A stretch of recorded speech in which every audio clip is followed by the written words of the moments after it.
ACC 223. Introduction to Cost and Management Accounting. Study Session 1. Nature of Cost Accounting. Introduction. This session will introduce you to the branch of accounting, cost accounting and its various objectives. The user and uses of cost accounting information in making informed decisions, some definitions of cost accounting, objectives of cost accounting, and qualities of good cost information as well as purposes of cost accounting. Definition of cost accounting. Cost can be defined in many ways. Generally, the cost may be defined as the value of economic resources used in the production of goods and services. The art or science of determining the economic resources used in the production process is called costing or cost accounting. It is important for you to note that in the modern management of accounting information, it is becoming more and more difficult to draw a clear-cut line between financial accounting, cost accounting, and management accounting. Objective of cost accounting. 1. Planning. 2. Control. 3. Evaluation. 4. Decision-making. Qualities of good cost statement. Cost statement must of necessity have the following qualities. 1. Timeliness. 2. Relevance. 3. Simplicity. Advantages of cost accounting. The advantages in having an efficient costing system are many. 1. Since the objective of costing is to determine the unit and total cost of products, it provides vital information for price determination. 2. When the costs and prices of products are compared, management uses the information to decide on the elimination of non-profitable products or expanding the existing profitable ones. 3. Cost information reveals the causes of increases or decreases in profit shown in the financial accounts and guides management in deciding on how to improve performance. 4. Cost information highlights the problems of overhead caused by idle plant capacity to enable management to take decisions on the best way to utilize the assets. Uses of cost accounting information. The cost data provided are used by management for different purposes which include 1. Cost per unit or total cost of production, is used by management for pricing decisions, production planning, and control. 2. Cost of running a section or department is used for planning and controlling the department and evaluating the departmental needs. 3. Material, labor, and overhead costs are used to control purchasing department, materials usage, and efficiency of labor, wage rates, overhead allocation, overhead appointment, and overhead absorption rates. 4. Cost of scraps and rectification of defective goods are used to determine the efficiency of production personnel, unit and total cost of production, and material usage. Cost data and price determination. Costing knowledge is essential in price determination. Pricing, strictly speaking, is in the field of marketing, but the marketing students and professionals are always expected to have some knowledge of cost to assist them in fixing prices. Types of pricing. 1. Prevailing market price. 2. Transfer pricing. 3. Contract pricing or quotation. 4. Break-even pricing. Differences between cost accounting and financial accounting. Though the development of integral accounting has bridged and reconciled the two sets of accounting information, the objectives pursued by the two branches of accounting are still evident in practice in the following areas. 1. Legal requirements. 2. Standard rules. 3. Focus. 4. Frequency of reports. 5. Target user. 6. Unit of measurement. Summary. In Study Session 1, please note the following. 1. Cost can be defined as the value of economic resources used in the production of goods and services. The art/science of determining the economic resources used in the production process is called costing or cost accounting. 2. The objective of cost accounting is to provide relevant cost data to enable management to carry out its functions creditably. Cost information is applied in a number of ways to achieve the goals of an organization. 3. Cost information is primarily designed for internal management uses. The cost data provided are used by management for different purposes. 4. The development of integral accounting has bridged and reconciled the two sets of accounting information. Study Session 2. Cost Concepts and Classifications. Introduction. In this study session, you shall learn the elements of cost, cost classification, cost build-up/operating policy, and cost behavior. Furthermore, the definitions and calculations of high and low method, scatter graph method, and least squares method as well as its various applications in planning. Rules of cost accounting.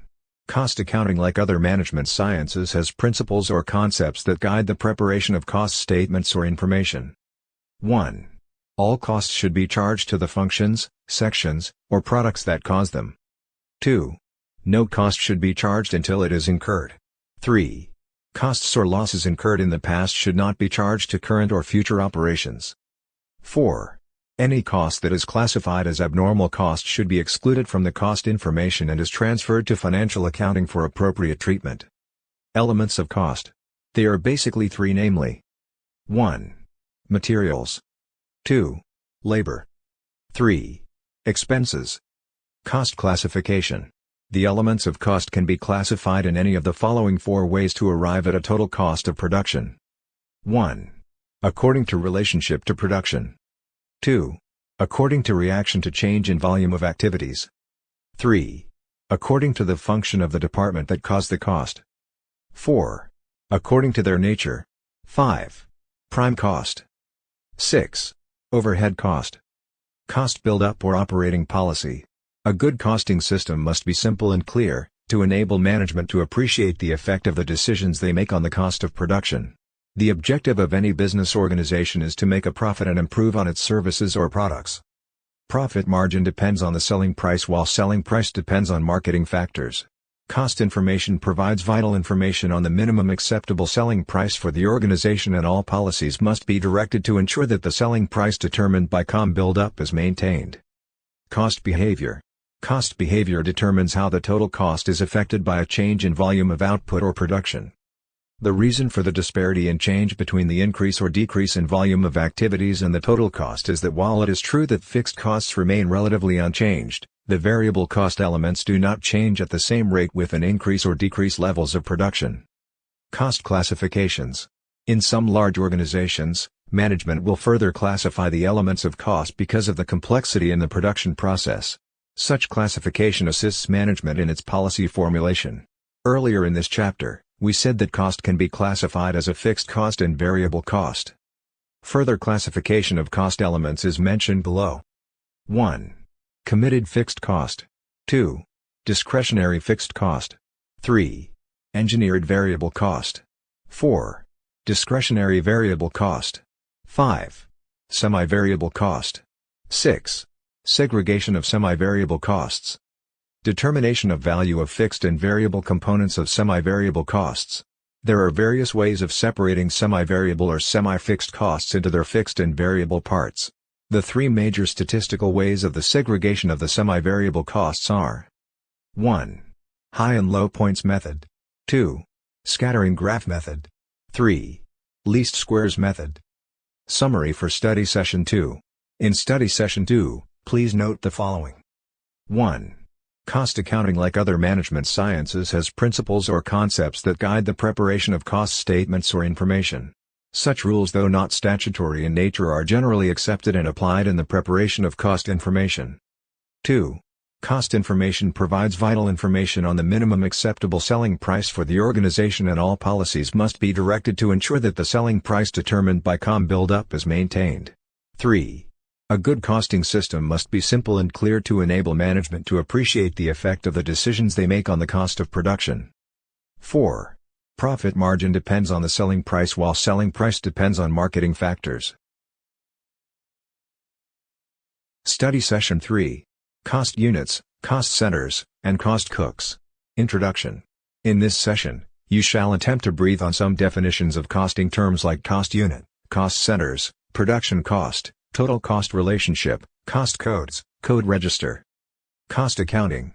In cost accounting, there are certain terms we use to relate the cost of carrying out certain functions or production in an organization.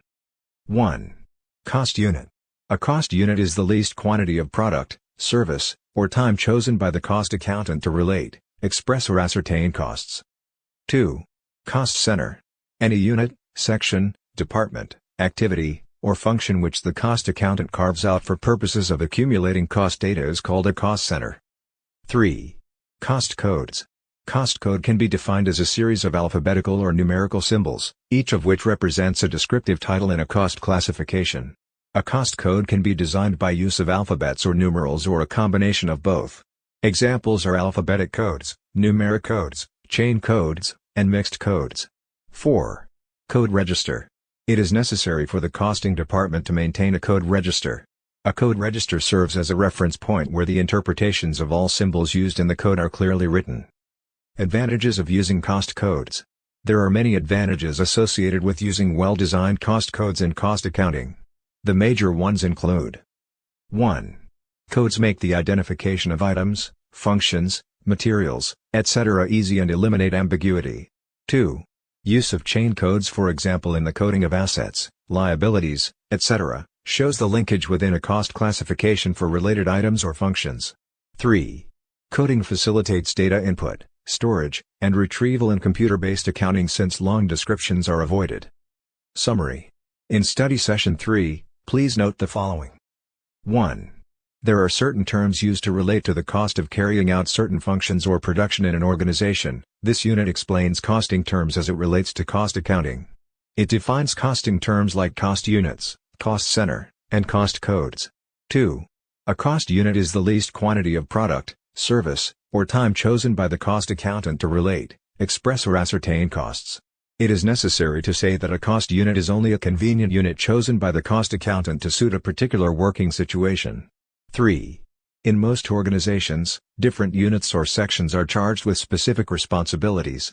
The most common functions or departments we see in practice include the production department, administration department, marketing division, maintenance section, store units, etc. 4. Cost code has been defined by C1MA terminology as a series of alphabetical and/or numerical symbols, each of which represents a descriptive title in a cost classification. 5. A code register serves as a reference point where the interpretations of all symbols used in the code are clearly written. Study Session 4. Material Planning and Control. Introduction. In this study session, we shall take a painstaking look at material planning and control. You will learn about the definition of materials management, material planning, and control, material control mechanisms, stock adjustment as well as material costing processes. Material management and control. This shows the strategic importance of the material in the production process. In most developing countries, one of the major problems stunting the growth of factories is the shortage of materials because of various government policies aimed at conserving scarce foreign currency. 1. Material management. Material management involves material planning and material control. The objective of material planning and control is mainly to avoid the economic consequences of stock out and overstocking. 2. Stock out. Stock out can be defined as a situation where an organization has insufficient materials required for production. The economic consequences of such a situation are: 1. Machines are left idle and some of them may develop technical problems such as rust, corrosion. 2. Workers are paid for the period of idle time so that they will remain hand-by for the commencement of production of materials. 3. Material costing. 1. Customer supply may be interrupted and they may look for alternative sources. 2. A long delay in the supply of the material may lead to the complete liquidation of the business. 4. Overstocking. Overstocking is a term used to describe a situation where a business organization maintains more than necessary material at any given time. The economic implications of overstocking are many. 1. Capital is unnecessarily tied up due to the excess material. 2. There is a risk of obsolescence if the material is not used up after a period of time. 3. There is a risk of deterioration, evaporation, etc., particularly where the material is perishable in nature. 4. Cost of storage is increased and material planning and control. 1. Planning. In planning for materials, the organization should determine waste mill means of maintaining the optimum quantity of materials so as to avoid overstocking and stock out. 2. Control. Material control relates to the steps taken by managers to conform to the plan. The control process involves maintaining various accounting records which will be compared with the plan to evaluate the conformity with the plan. Information requirement for planning and control of material. 1. Determination of the nature, quantity, and quality of the material. 2. Confirmation of reliable sources of each class of material at the least cost. 3. Locating the alternative sources of supply in cases of emergency. 4. Setting up of reliable standards for material usage. 5. Preparation of periodic budgets for the purchase of materials. Inventory control. Many factors are considered by management before determining the quantity of stock to be maintained. Such factors include 1. The amount of capital budget for the specific stock. 2. The size of the storage space in the store. 3. Perishability of the particular stock due to evaporation, deterioration, obsolescence. 4. Reliability of the source of supply. 5. Taking advantage of certain economies. Material control mechanism. The International Accounting Standard Committee, Financial Accounting Standard, the Accounting Standard Committee, Nigerian Accounting Standard Board, all agreed that there are basic ways to control stock, namely 1. Physical stock taking. 2. Continuous stock taking. 3. Stock adjustment. 4. Material costing. 5. Perpetual inventory control system. 6. Physical stock taking and perpetual inventory control relationship. Economic order quantity. Economic order quantity can be seen as the reorder quantity minimizes the differences between inventory holdings cost and reorder. Though past experience has a lot to do with fixing economic order quantity, the figure could be computed with the following assumption. 1. Stock holding cost is known. 2. Ordering cost is known and constant. 3. The rate of demand for materials is known. 4. Price per unit is known and constant. 5. The reorder quantity is supplied in bulk. Summary for Study Session 4. In Study Session 4, please note the following. 1. In manufacturing industries or organizations such as textile, breweries, shoe factories, pharmaceutical companies, etc., materials constitute over 60% of the cost of production. This shows the strategic importance of the material in the production process. 2. In most developing countries, one of the major problems stunting the growth of factories is the shortage of materials because of various government policies aimed at conserving scarce foreign currency. 3. In planning for materials, the organization should determine waste mill means of maintaining an optimum quantity of materials so as to avoid overstocking and stock out. Study Session 5. Stores and Storekeeping. Introduction. In this study session, you have X-ray stores and storekeeping. The different types of stores, various objectives of storekeeping, the definition, and uses of impress system. Store and storekeeping as well as its types. A store is a place specifically maintained for the purpose of keeping items purchased to be used later. Stocks are items acquired by an organization and kept in for future use. Use or sale. Types of stores. 1. Specialized stores. 2. General stores. Objective of storekeeping. 1. Coding of all stock items so as to avoid ambiguity, particularly where the items of stock are similar. 2. Organizing the store layout in such a way as to facilitate easy receipt of materials from the suppliers and issuing of the materials out to production. 3. Keeping comprehensive records of all items in the store at all times. 4. Observing the stock levels closely so as to advise purchasing department on when fresh supply is required. 5. Providing protection to different types of stock against certain risks. Methods of storekeeping. There are two basic methods of storekeeping. They are centralized storekeeping and decentralized storekeeping. Either of the two methods is good depending on the location of the user departments. There are advantages and disadvantages associated with each method. Centralized storekeeping. A centralized stock-keeping system is an arrangement where there is only one central store that has the full responsibility of ordering materials and issuing the materials to various departments that need them. There are many advantages associated with centralized storekeeping. 1. Centralized storekeeping guarantees bulk buying, which results in cost reduction as a result of bulk discounts. 2. Better qualified staff can be employed since only a few hands may be necessary to run the store. 3. Stock taking is facilitated. 4. Reduced risk of theft, obsolescence, and deterioration. There are, however, some disadvantages associated with centralized storekeeping, which include 1. Where the location of the departments is far apart, it may be necessary to transport heavy or bulky materials to where they are required. 2. Small quantities of materials may also need to be transported to far distances to the user department. 3. Centralization may result in clustering the store with too much stock, with the result that issues from the store may be delayed. Decentralized storekeeping. Decentralized storekeeping is where some departments or cost centers are allowed to maintain their stores. The level of autonomy enjoyed by them. Stores and storekeeping. Departmental stores vary from one organization to another. In some cases, the departmental stores are fully autonomous. They order for their material needs, have store officers who directly report to the departmental manager and carry out all the store recording work and other store functions. The main advantages of departmental storekeeping are: 1. Stores are located near the user department, thereby making material issues easy. 2. The store is not overcrowded with stock and overseeing the condition of the stock is easier. First in, first out storekeeping.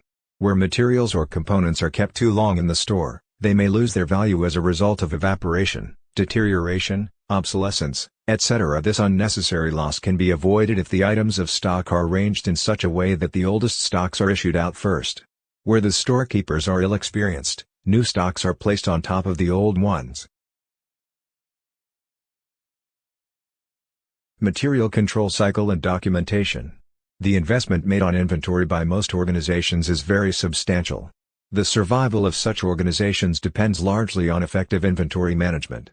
The control of materials involves a series of documentation which starts from the time the order is made to the period the materials are issued to production.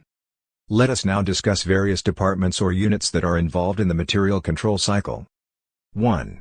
Purchasing Department.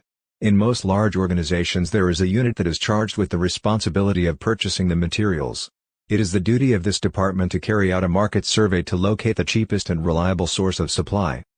2. Supplier. On receipt of the purchase order, assuming that the supplier has every item demanded and that the prices are acceptable, the supplier packages all these items and generates a document called invoice. In the invoice, the supplier states all the items and their specifications such as prices, sizes, diameter, similar to the information in the purchase order. 3. Goods Receiving Department. The supplier sends the materials and the invoice to the organization. Both the materials and the invoice are sent to Goods Receiving Department, and not to the Purchasing Department that placed the order. On receipt of the items from the supplier, the Goods Receiving Department generates a document called Goods Received Note. This document, just like the invoice, itemizes all the materials received with all the relevant specifications. 4. Inspection Unit. The Inspection Department in some organizations is referred to as Quality Control Unit. When the materials or goods have been received by the Goods Receiving Department and duly documented in the Goods Received Note, the Inspection Unit is invited to verify if the materials supplied are according to the required specifications. Where the items supplied are not acceptable to the Inspection Unit, they are returned to the supplier with a debit note. 5. Stores Unit. The Inspection Department has approved the quality of the materials purchased, countersigns the Goods Received Note, and with this document, the store officer receives the materials into the store. A copy of the Goods Received Note that was countersigned by the inspection officer and the store officer is now sent back to the Goods Receiving Department. The materials received into the store are then placed in their appropriate locations and entered into the materials bin cards. 6. Issues from the store. Any item issued out of store must be properly authorized and documented. The document used for the control purposes is the Material or Store Requisition Note. The store requisition should show details of the materials required such as quantity, units, code number, and the department that will be charged with the cost of items supplied. 7. Return of materials to store. Sometimes, the materials issued to a department may not be completely used up. This may occur as a result of overestimation of the quantity of material required by the production department. The excess material is then returned to the store using a document called Material Returned Note. With this document, the department is credited with the value of materials returned. 8. Informal inventory control methods. The word informal method is used because some organizations that use stock level for control of inventory can also use informal control as supplementary control. In some organizations, the informal control methods are the only control method that is in use. The informal control methods include: 1. Eyeball review. 2. Two-bin card. 3. Standing order method. Summary for Study Session 5. In Study Session 5, please note the following. 1. A store is a place specifically maintained for the purpose of keeping items purchased to be used later. 2. Stocks are items acquired by an organization and kept in for future use. 3. Stores fall into two broad classifications, i.e. specialized stores and general stores. 4. Storekeeping involves preserving unused items until they are needed. The location of the user departments usually dictates the type of storekeeping to be maintained. 5. Departmental stores vary from one organization to another. In some cases, the departmental stores are fully autonomous.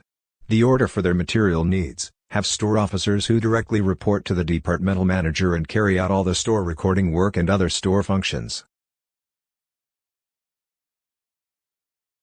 Study Session 6. Material Pricing Method. Introduction. In this study session, you will be introduced to the concept of the material pricing method, the issue of cash and trade discounts as well as costs associated with inventory. We shall also look at the objective of material pricing and its method, the definition of stock valuation decisions and choice of different methods, and the calculations of double-entry aspects of material costing. Discount. Discounts are strategies employed in marketing to stimulate trade. There is different types of discounts, each designed to attract a particular group of customers. The major types of discounts are 1. Trade discount. 2. Quantity discount. 3. Cash discount. Costs associated with inventory. Apart from discounts which some organizations may neglect in costing and simply treat them under financial accounting, there are certain costs that must be recognized in inventory management. They are classified under two main categories, namely, carrying cost and ordering cost. 1. Carrying costs. Carrying costs are costs incurred in the process of preserving inventory at any given level in the store. Carrying costs varies from one organization to the other depending on the nature of the inventory. 2. Ordering costs. Ordering costs are costs of obtaining stock. Such costs are incurred from the time the order is placed to the time the items are received into the store. Objective of material pricing. The objectives of material pricing are 1. In a manufacturing organization, the current pricing of materials is necessary to arrive at the total or unit cost of products manufactured. 2. To ascertain the amount to be charged to individual cost centers on a consistent and realistic basis for purposes of performance evaluation. 3. To provide a consistent and reliable basis for stock valuation at the end of the financial year. Pricing materials issued. Changes in the prices paid for the same materials at different times have created complicated problems for the accounting profession in the pricing of materials issued to production. The problems associated with pricing issues include 1. Several deliveries of the same items of stock are made within the financial year at different prices. 2. It is difficult to identify the items with the prices they were bought because they are mixed up. 3. In manufacturing organizations, the material pricing methods may lead to over or underestimation of profit. First in, first out. This method assumes that the first batch of materials that come into the store should be issued to production before the second batch. It is very practicable where the batches can be identified whether they are issued to different jobs or different departments. To facilitate this identification, the materials will be such that their location is unique so that new supplies are not placed on top of earlier supplies. Advantage of first in, first out. The major advantages of first in, first out are 1. The materials issued are charged with the actual cost of purchase of that batch. 2. It is based on the principle that old batches should be issued out first before new ones. Where this is practicable, it is good storekeeping logic. 3. The stock valuation is based on the last supplies received and therefore, the price is very near to the current price. Disadvantages of first in, first out. 1. Where the materials are heavy and supplied frequently, it is very problematic to arrange them in such a way that earlier supplies will be issued out first. 2. Where the batch is not quickly utilized for production, the production cost based on the oldest material price may lag behind the current price for the material. 3. It makes periodic production comparison difficult for the same product because the prices of materials issued vary from batch to batch. Last in, first out. The principle behind this method is that the price paid per unit for the last supply will be charged to the materials issued next to production. This current price will continue to be charged on all issues until a new supply is made and the issue price then changes. Advantages of last in, first out. 1. It is based on the actual cost of the materials issued to production costs sold. 2. The prices are very close to the current market price and therefore realistic. 3. Old stocks are valued at the oldest prices which are in agreement with the concept of prudence. Disadvantages of last in, first out. 1. It is generally not acceptable by tax laws for the preparation of final accounts. 2. It makes a comparison of production cost between two batches difficult because of differences in pricing materials issued to production. 3. Where materials are not frequently replenished, Last in first out may not be a good representation of current market price. Average price method. There are two types of average price method, namely, the simple average method and weighted average method. Simple average method is calculated by taking the total of the prices paid for different batches supplied and dividing the sum by the number of batches. Weighted average method is calculated by the weighted cost of the materials period divided by the total number of units of the materials supplied. Advantages of average price methods. The advantages of average price methods include: 1. The average price methods make stock valuation less complicated. 2. Cost comparison between periods is facilitated by the use of the method. 3. Where there are frequent fluctuations in prices of the material, this method tends to even out prices of different batches. Disadvantages of average price methods. 1. The average price method does not represent the actual price paid for any particular batch, therefore, it is only an estimate. 2. The method of calculation occasionally leads to prices with many decimal places. Excessively high or low prices paid for the items previously bought and used are reflected in the computation of the current price simply because the items fell within a defined time period. Stock valuation decisions and choice of method. In cost accounting, pricing issue based on actual cost is preferred. But generally, the decision on the choice of method to be adopted for stock valuation is arrived at after the following consideration. 1. Consistency. 2. Prudence. 3. Tradition. 4. Convenience. 5. Tax consideration. 6. Ignorance and lack of information. 7. Auditor's recommendation. Double entry aspects of material costing. Both the cost and financial accountants make use of the stock ledger information, and this shows that it is a strategic ledger that must be handled by a knowledgeable and careful clerk. 1. Purchase of materials. 2. Return outward. 3. Payment to suppliers. 4. Materials issued from store. 5. Materials returned to store from cost center, job, or department. 6. Transfer of material. Summary for Study Session 6. In Study Session 6, please note the following. 1. Discounts are strategies employed in marketing to stimulate trade.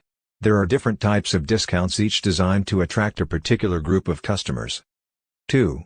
Certain costs must be recognized in inventory management. They are classified under two main categories, i.e. carrying cost and ordering cost. 3. Materials constitute a substantial investment in most organizations. This makes it very necessary to ascertain accurately the value of materials used. Study Session 7. Labor Costing. Introduction. In this study session, you will learn about labor costing, its definition, essential features of organizational chart and structure as well as problems associated with them, the division of labor in productivity and labor department, and the recruitment and factors affecting the level of wages, job evaluation, and merit rating.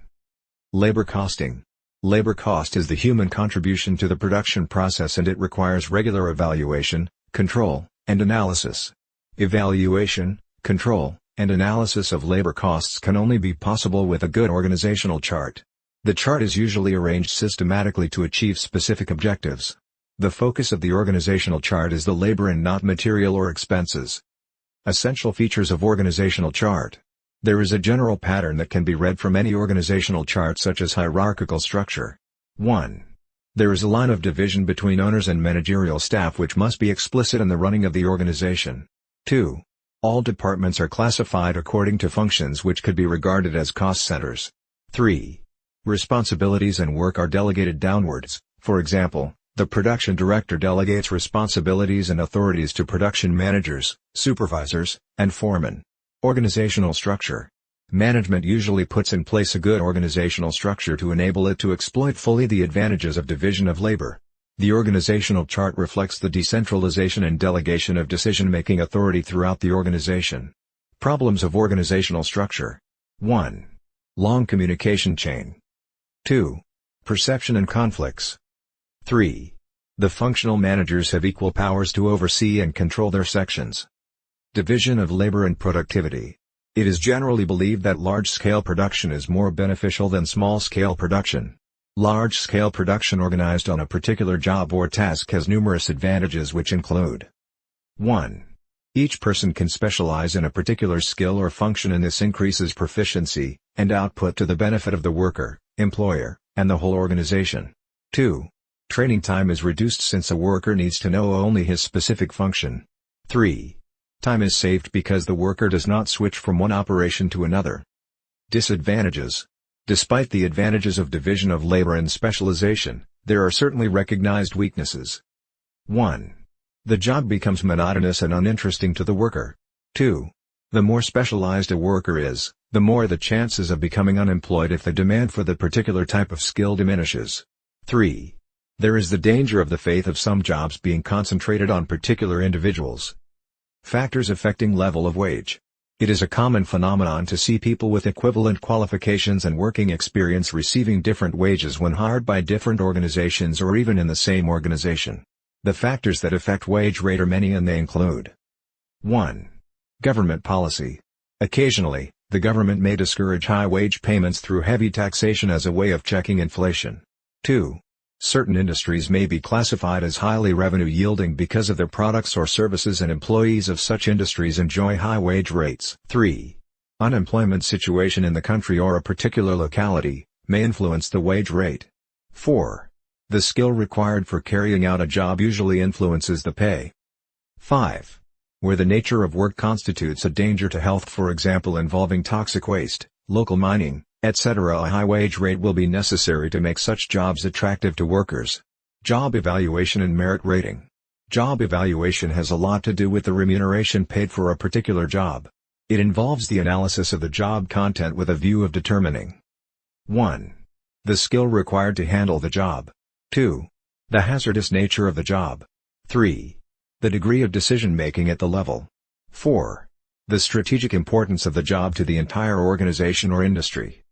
Merit rating, on the other hand, focuses on the individual employee. The objective of a merit rating is to determine how effective an employee is in carrying out his or her job. Factors usually considered in merit rating include: 1. Punctuality to work. 2. Innovativeness in carrying out the given job. 3. Accuracy and speed in executing the job. 4. Honesty, humility, and good working relation with other employees. Summary for Study Session 7. In Study Session 7, please note the following. 1. Labor is the second element of cost, and it is argued that it is the most important element. 2. In primitive organizations or sole ownership, for example, a tailor working in his village pays no electricity bill, no rent, etc. Therefore, expenses are almost absent except for the cost of the repair of the machine. 3. In extractive industries such as mining crude oil, practically no direct material is used to produce the crude oil because it is the gift of nature. 4. Labor cost is the human contribution to the production process, and it requires regular evaluation, control, and analysis. Study Session 8. Labor Remuneration Methods and Incentives. Introduction. In this study session, you shall learn about the issue of labor remuneration methods and incentives, remuneration systems, and various types with illustrations and calculations, profit sharing and co-partnership and labor turnover, payroll preparation, and as well as issue of fraud relating to the preparation of payroll. Labor remuneration and its method. The remuneration refers to the total monetary earning of an employee for being in the employment of an organization. Incentive refers to both financial and non-financial benefits accruing to the employees to stimulate them to put in their best when carrying out assigned responsibilities. Remuneration systems. Remuneration schemes can be classified into two groups, i.e. time-related basis and piece-related basis. The remuneration basis adopted in any organization usually depends on political and trade unionist intervention. It is usually the main course of industrial unrest, and that is why it is subjected to thorough analysis before any method is adopted. Bonus scheme. There are many types of bonus schemes, but the three major ones are the Halsey-Ware, and Rowan schemes. The principle behind the bonus scheme is that a standard time is set for a task. If an employee completes the work on the standard or a longer time, he is paid the normal time rate. Group or collective incentive schemes. Factors that could lead to the payment of bonuses or incentives to a group of employees are many. They include, where a foreman of the department organized his unit. 1. To improve output. 2. Reduce wastage and scraps. 3. Achieve collective cost reduction techniques and improved production quality. Other forms of incentives. Apart from paying higher wages to the employees, there are other forms of incentive that have been known to improve employee and management relationships. Such incentives include 1. Prizes. 2. Free medical service. 3. Self-improvement. 4. Social facilities. 5. Pension and gratuity. 6. Holiday and leave bonus. Profit sharing and copartnership. In a profit-sharing scheme, the workers are paid in addition to their wages a definite percentage of the profit made within the financial period. The percentage of the profit is usually arrived at through bargains between management and trade unions. In the case of copartnership, the workers are encouraged to buy a percentage of the company's shares and automatically become shareholders as long as they are working in the organization. Management usually creates an opportunity that will make it possible for the employees to raise money to buy the shares in various ways. 1. Allowing them to buy the shares piecemeal through monthly or quarterly deductions from their salaries. 2. Guaranteeing loans for the employees from the financial institutions to buy the shares. 3. Giving out direct loans to the employees to buy the shares. The advantages of the two schemes are mainly that they serve 1. As an incentive for employees to increase productivity. 2. To stimulate a good working relationship between employees and management. The employees' fee, that they have a stake in the success or failure of the organization. The disadvantages of the schemes are 1. Both the hard-working and the lazy workers benefit equally from the schemes. 2. The earning from the schemes comes up only once a year, which is too long for the employees. 3. Since financial accounting figures are subject to manipulations by management through various accounting policies. Labor turnover. Labor turnover is a term used to refer to the rate at which employees leave the employment of an organization. Conditions that could give rise to high labor turnover are many, and they include 1. Poor working conditions. 2. Poor leadership. 3. Boring, tedious, or risky jobs. 4. Poor industrial relations. 5. Location of the factory. Preparation of payroll. Payroll is simply a list of names of all staff with details of their entitlement and deductions for the month. In some organizations, a payroll or wage sheet is prepared separately for senior staff, junior staff, laborers, as the case may be. The payroll usually has 3 distinct sections, namely, the gross pay, the reductions, and the net pay. The formulae for the computation of salaries and wages are labor reports. At the end of a defined period of time, monthly, half-yearly or annual reports on labor must be sent to management. A good labor report must have the following qualities. 1. Timeliness. 2. Relevant. 3. Simple. 4. Accuracy. Summary for Study Session 8. In Study Session 8, please note the following. 1. Remuneration refers to the total monetary earning of an employee for being in the employment of an organization. 2. Incentive refers to both financial and non-financial benefits accruing to the employees to stimulate them to put in their best when carrying out assigned responsibilities. 3. Remuneration schemes can be classified into 2 groups, i.e. time-related basis and piece-related basis. 4. In a profit-sharing scheme, the workers are paid in addition to their wages a definite percentage of the profit made within the financial period. The percentage of the profit is usually arrived at through bargains between management and trade unions. 5. Labor turnover is a term used to refer to the rate at which employees leave the employment of an organization. If a large number of employees leave the organization soon after recruitment, it will be said that the organization has a high labor turnover. Study Session 9. Expenses or overhead costing. Introduction. In this study session, you will learn about the expenses or overhead costing, direct and indirect expenses, and their various concepts: overhead cost analysis, overhead allocation, overhead apportionment, and overhead absorption. Also, the treatment of cost in under and over absorption of overhead, as well as overhead classification. Overhead costing. Expenses constitute the third element of cost, after materials and labor. As material and labor costs, expenses can be classified as direct or indirect expenses in relation to a cost center. Examples of expenses are insurance, rates, rent, taxation, royalties paid for license to produce and product, electricity, freight, sales commission, telephone, machine hire, subcontract, depreciation. Direct and indirect expenses. We have earlier in this book defined direct cost as costs that are directly identified with a job, batch product, service, cost center or cost unit. Examples of direct expenses include plant hire if the machine is hired specifically for the execution of a job, subcontract, or, if the particular machine is sent out for special treatment or processing such as plating or designing, freight and transportation cost, if the products are transported to the market or customer's warehouse, etc. Overhead cost analysis. We have defined overhead as the collective name for all indirect elements. Since overhead is a sum of all the indirect costs grouped, it is necessary to share the overhead costs so that every cost center unit will have its own fair share of the overhead costs. The two main for sharing the overhead costs are 1. To effect cost control. 2. To determine the product costs. An overhead analysis is the charging of all overhead costs to cost centers and cost units. It is usually carried out in 3 successive stages: overhead allocation, apportionment, and absorption. These 3 successive overhead analyses are discussed below. 1. Overhead allocation. Where an overhead cost can be traced with certainty to a cost center cost unit, such overhead cost is charged to the cost center or cost until charging of such overhead cost to a cost center or cost unit is called overhead allocation. To avoid ambiguity, the following conditions must be satisfied before overhead allocation is carried out. 1. There must be a shred of evidence that the cost center in question caused F overhead cost. 2. The exact amount of the overhead caused by the cost center muni is known. 2. Overhead apportionment. In most cases, overhead costs are caused by the activities of 2 or more cost centers. Overhead apportionment simply means the division of the overhead costs among the 2 or more centers using an equitable basis so that each receives a fair charge of the cost it caused. There are different bases for overhead apportionment. The choice of basis, however, depends on the judgment of the cost accountant. 3.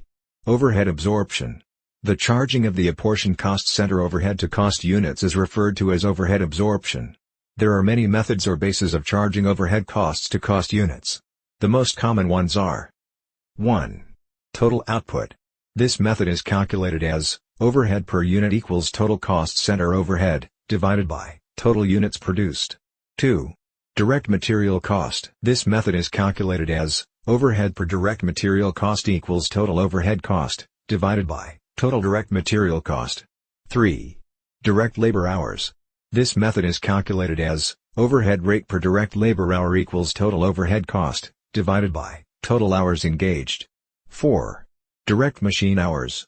This method is applicable where machines are intensively used in the production line. The factory overhead is absorbed by dividing the total factory overhead by the total machine time. Other overhead absorption bases. 1. Blanket rate. 2. Predetermined rate. 3. Cost unit bases. Overhead classification. For purposes of planning and control of operations, it is usual to classify overhead costs into various functional areas within the organization. This helps to allocate or apportion overhead costs fairly to the functions that cause them. Overhead costs commonly attributed to these functions include: 1. Administrative overhead. 2. Marketing overhead. 3. Production overhead. Summary for Study Session 9. In Study Session 9, please note the following. 1. Expenses constitute the third element of cost, after materials and labor. As material and labor costs, expenses can be classified as direct or indirect expenses in relation to a cost center. 2. Direct cost is defined as the costs which are directly identified with a job, batch product, service, and cost center or cost unit. 3. Overhead is defined as the collective name for all indirect elements. Since overhead is a sum of all the indirect costs grouped, it is necessary to share the overhead costs so that every cost center unit will have its own fair share of the overhead costs. 4. The two main for sharing the overhead costs are, to effect cost control, and to determine the product costs. 5. In organizations where overhead expenses are accumulated only at the end of the financial year, it is possible to absorb the overhead expenses without under or over absorption. Study Session 10. Introduction to Costing Methods and Technique. Introduction. This study session will introduce you to the hierarchy of costing methods and techniques, which ranges from unit costing method, job costing method, batch costing, as well as costing techniques. Costing methods. Costing involves the accumulation of cost data and analyzing the data in a way that will assist management in decisions making on any issue relating to the developments, or the organization. In practice, There are two different ways of accumulating cost data to prepare cost statements. 1. Those organizations that at the end of the manufacturing process have similar end products, such as breweries, dairy, quarries. The end product though may have two or more brands or grades that are similar.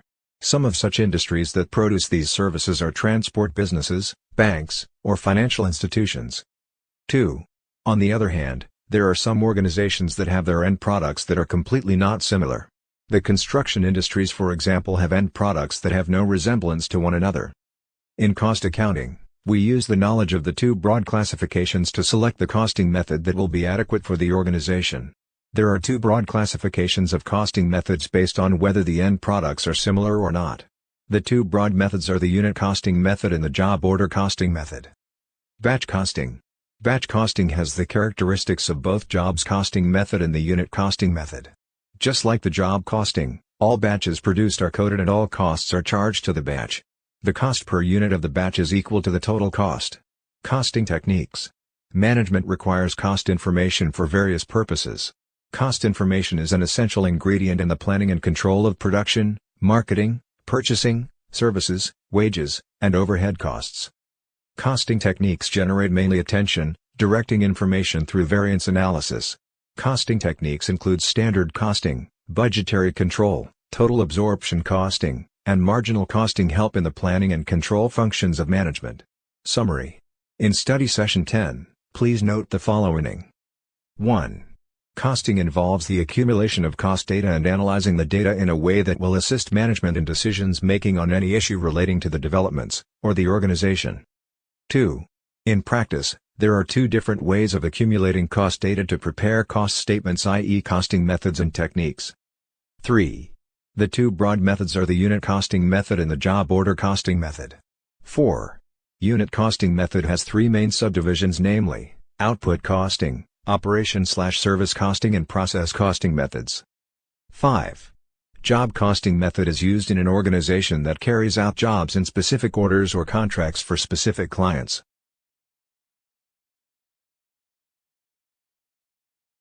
Study Session 11. Principles of Budgeting. Introduction. This study session will expose you to the principle of budgeting, a brief definition of budgets as an instrument for planning and control, as well as the purpose of budgeting and the types of budgets, as well as the human factors in operational control. Budgets. The primary aim of every management team is to provide a reasonable quantity and the best quality of goods or services at the cheapest cost. Management, in an attempt to achieve this primary objective, discovers that it is simultaneously achieving other objectives. Some of these goals are long-term while others are short-term. Planning and control. Planning involves deciding in advance what should be done, how it should be done, when and who to do it. Planning is futuristic and must be carried out with extreme care by those who are knowledgeable on how the particular objectives could be pursued. Budgets. Budgets are financial and/or quantitative statements prepared and approved prior to a defined period of time, of the policy to be pursued during that period for the purpose of achieving a given objective. Budget could be prepared for particular departments or sections within the organization or for the entire organization. Purpose of budgets. The purposes for which budgets are set are many. The most important functions of a budget include: 1. Communication. 2. Coordination. 3. Evaluation. 4. Motivation. Budget procedure. The main advantage of this system of budgeting is that it carries employees along and enhances the general acceptability of the budget by the employees. In some organizations, top management does not consult with fitments and employees extensively when establishing goals or means of achieving the goals, because they argue that it is time-consuming and that many departmental heads make selfish demands without regard to the needs of other departments. Budget committee. In small organizations, the accountant usually takes the responsibility of preparing the budget for the coming year. Effective budgeting requires input from every department. The budget committee usually send out a pre-format of how the information will in carrying out sanctions. The budget committee 1. Invites various departmental heads to explain or defend figures or issues raised in their estimates. 2. Coordinates all estimates from various departments to ensure that no department is unduly cheated or favored. 3. Reviews the historical data of each department and the entire organization with a view to providing a sound estimate for the following year.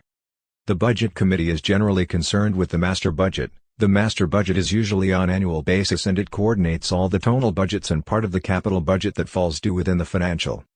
A budget manual is a document, which shows the procedure to be adopted in the preparation of the estimate. It usually contains the responsibilities of everybody involved with budgeting. The budget manual has the following sections. 1. The introduction and a brief explanation of principles of budgetary control, the objectives of budgetary control, and the benefits to be derived from such control. 2. Description of responsibilities and duties of individual executives, foremen, and supervisors in the budget preparation and implementation. 3. The procedures for approval of budgets, payment vouchers, and all other documents necessary for the authorization and spending of money.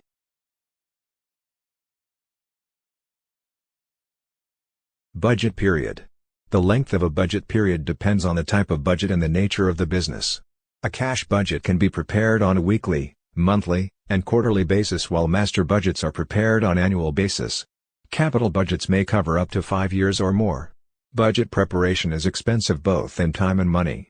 As such, there is no need to adopt a short budget period if it could be extended over longer periods. Types of budget. Budgets can be classified into 3 groups: operational budgets, financial budgets, and special decision budgets. Principal budget factor. The one that creates the greatest problem is referred to as the principal budget factor. It is essential to identify the principal budget factor early in the budgeting process. There are 2 options open to management after identifying the principal budget factors. 1. To consider the possibility of overcoming the impact of that factor wholly or partially. 2.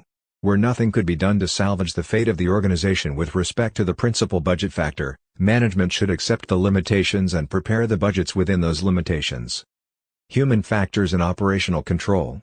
Budgets and standards are set by management, but the people to realize budgets or standards are the staff. This explains why any machine which does not recognize human nature and its needs may be counterproductive. 1.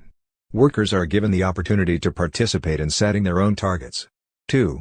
Reports on workers reflect their achievements and setbacks in performance reports instead of highlighting only their weaknesses. 3. Reports are given to individual workers or collectively on regular basis showing their achievement against the target. Operational control without regard to behavioral factors will create what is referred to as dysfunctional behavior. The dysfunctional behavior can be caused and manifested in various ways. 1. Where managers are interested in only short-term achievements in their reports at the expense of long-term contributions made by the staff. 2. Where the managers overpressurize staff to achieve the target, staff may devise various tactics to circumvent the system, such as manipulations of results and falsification of targets in the next estimate. 3. Managers who are afraid of meeting the target set in the budget will avoid taking certain investment risks or decisions which may be profitable because of fear of adverse variance. Advantages of budget. 1. A budget serves as a means of coordinating the activities of various sections of the organization. 2. It communicates clearly to various heads of departments or unit the top management expectations from them, e.g. expected production target, sales target, expected material consumption. 3. Part of the strategic plan that falls due within the year integrated into dying annual budget, and this helps management to keep watchful eye on long-term plans. 4. By going through the master budget, each departmental understands the linkage between his department and others. Summary. In study session 11, please note the following. 1. The primary aim of every management team is to provide a reasonable quantity and the best quality of goods or services at the cheapest cost. 2. For an organization to achieve these goals, it requires regular planning, organizing, controlling, and decision-making by its management. 3. It has been generally recognized that budget and budgetary control form the bedrock for achieving most of the objectives of any organization. 4. For effective management, there is a need for a good organizational chart in an organization that carves out responsibility centers. 5. Each responsibility center must have its own budget and costs controllable by the manager of the section.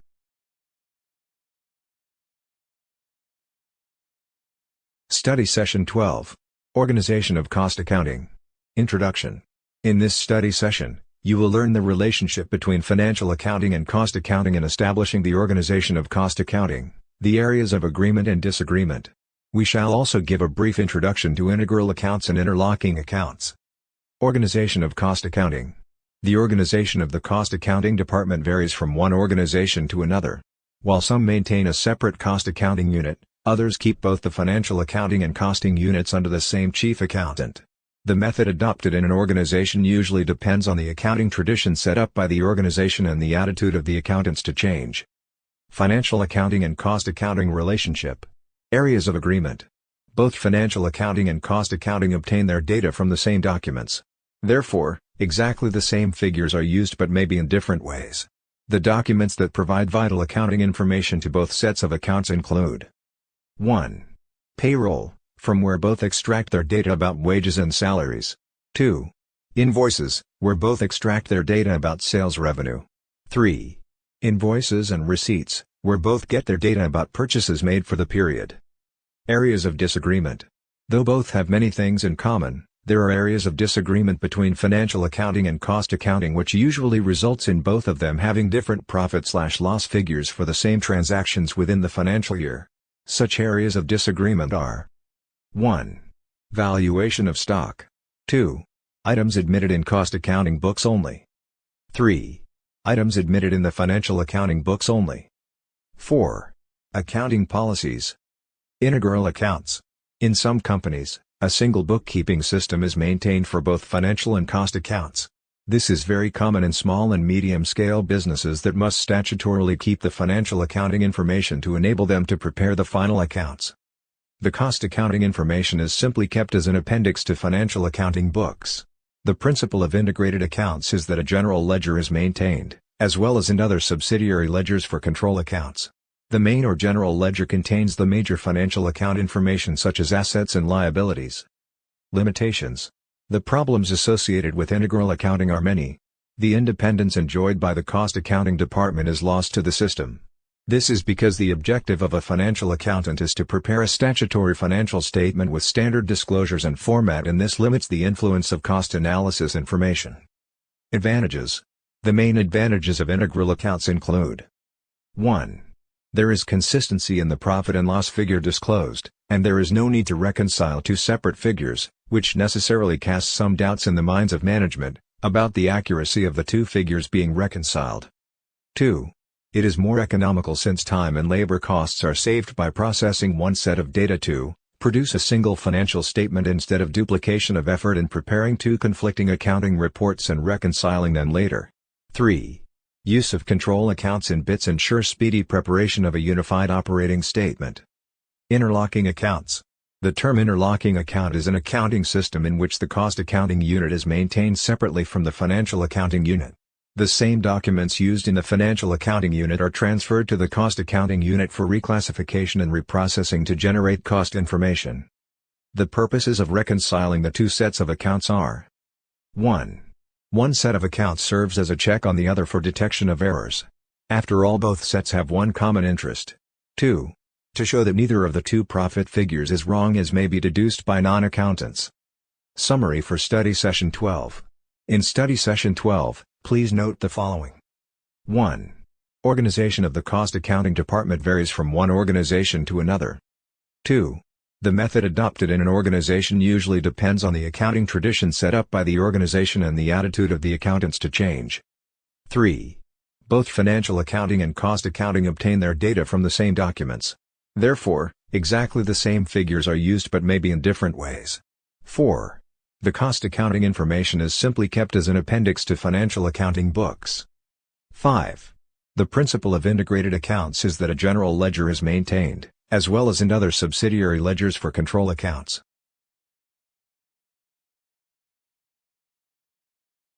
Study Session 13.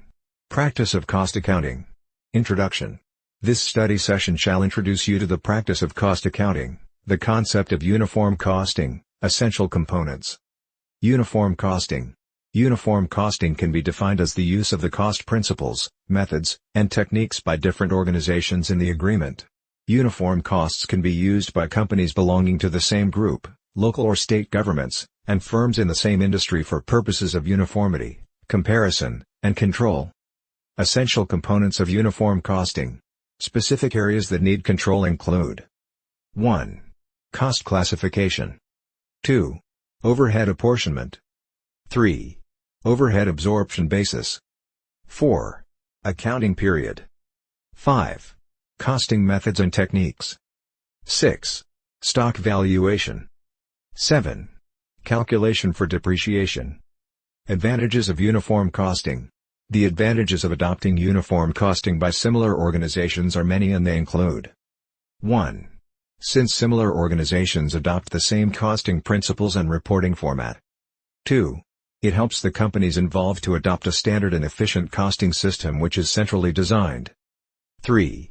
Uniform costing usually serve as a standard for submitting tenders for contracts to allow for the comparison of estimates submitted by competing companies. 4. Uniform costing in a particular sector or group of companies usually improves the data processing system and creates good conditions for computer applications. Cost audit. A cost audit is an independent verification of the correctness of cost accounts and of the adherence to proper cost accounting procedures. It involves checking that the figures are correctly extracted and that the relevant accounts, cost centers, and cost units are charged appropriately. Cost audit procedure. In carrying out the cost audit, just as in the financial accounting audit, the following procedures may be adopted. 1. A study of the organizational chart of the organization and the cost audit manual. This acquaints the auditors with the functions and responsibilities of various units. 2. Generally, in carrying out an audit, a random sample of transactions is checked. 3. Audit working papers are maintained as reference documents. Audit plan and report. In carrying out a cost audit, it is necessary to set up a plan of sections or functions that will be partially or fully checked. 1. Material purchase procedure to ensure that they are properly charged. 2. A check on material requisitions to ensure that they are properly signed. 3. That the adopted method of pricing materials issued is reliable. 4. A random check on balances in the bin cards in comparison with physical stock balances in the store to ensure that they rhyme. 5. A random selection of monthly payroll to ensure that wages paid to correspond with time worked or units produced and to eliminate the possibility of ghost workers. Cost audit reports. Though cost audit is not a statutory requirement, some firms have it as a matter of policy to engage external auditors to look into their costing books. The cost audit reports are usually directed to the company's chief executive. The report highlights areas of weaknesses in the costing system. The auditors usually suggest ways of improving the weaknesses. Computer application in cost accounting. The software packages have become more sophisticated and have been adapted to different applications. Some of the specific areas that cost accounting has befitted from computer applications include: 1. Inventory management has been a source of concern to most manufacturing organizations. 2. In labor costing, computers have facilitated the preparation of the payroll. 3. Overhead analysis is very complex in some organizations with respect to allocation, apportionment, and absorption for various cost centers. 4. Problems of standard costing and all types of budgetary control are usually resolved with the aid of computers. 5. Records of all fixed assets are accurately maintained and the relevant method of depreciation computation is carried out with high speed and accuracy. Summary for Study Session 13. In Study Session 13, please note the following. 1. Uniform costing can be defined as the use of the cost principles, methods, and techniques by the different organizations in the agreement. 2. Uniform cost can be used by companies belonging to the same group, local/state governments and firms in the same industry for purposes of uniformity, comparison, and control. 3. Business organizations that compete or tender for the same contract may be required to use uniform costing so that the client can use the same basis for the assessment of the tenders from a different organizations. 4. A cost audit is an independent verification of the correctness of cost accounts and of the adherence to proper cost accounting procedures. 5. The purpose of an audit is to add validity to cost statements by eliminating or reducing errors arising from carelessness, ignorance, dishonesty,